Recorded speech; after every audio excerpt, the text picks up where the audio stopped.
মুনতাহার আব্বু বলো। দাও না পিজ্জা বানায়া। আচ্ছা পিৎজা পরে বানাই দেবো না? না এখন বানাই দেবো, কে এখন কে?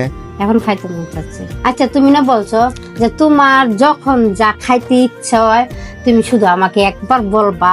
এখন একটু রেস্ট নেই, তুমি যাও। না না না আমি কিছু বুঝি না, এখন বানায় খাওয়াই পাবো। তাহলে কও। প্রথমে দিয়ে দেবো 1 কাপ হালকা কুসুম গরম পানি, এরপর 2 চামচ সুগার, ভালো করে মিক্স করে এখন দিব 1 টেবিল চামচ ইস্টের গুঁড়ো মিক্স হয়ে গেলে এখন 20 মিনিটের জন্য রেখে দিব। ছোট্ট পিস পিস করে নেওয়া মুরগির মাংসের মধ্যে দিয়ে দিব গোলমরিচের গুঁড়া, আদা বাটা, রসুন বাটা।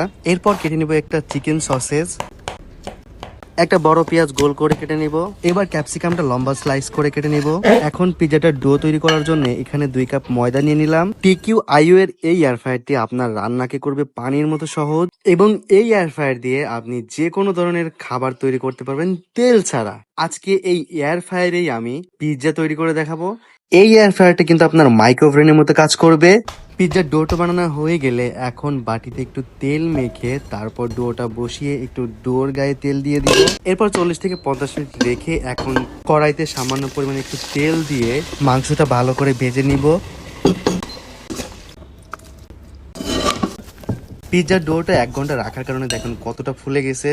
যেহেতু পিৎজা বানানোর ওইরকম কোনো আমার কাছে ফ্রেম নাই, তাই কেকের বাটিতেই বসিয়ে দিলাম। এরপর দিয়ে দিব কিনে আনা পিৎজা সস, ভালো করে চারপাশ দিয়ে মাখানোর পর এখন দিয়ে দিব স্লাইস করা চিজ, তারপর দিয়ে দিব গোল করে কুচি করা পেঁয়াজ, এরপর ক্যাপসিকাম দেওয়ার পর দিব চিকেন সসেস, এরপর উপর দিয়ে দিব ভাজা চিকেন, এরপর ব্ল্যাক অলিভ দেওয়ার পর দিয়ে দিব স্লাইস করা চিজ।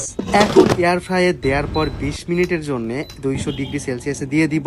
10 মিনিট পর চেক দিলাম পিৎজাটা কতটুকু হয়েছে।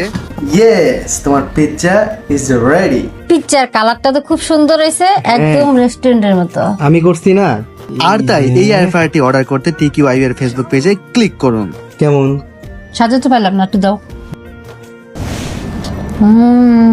মজা হয়েছে? অসাধারণ, একেবারে আমার মনের মতো হয়েছে।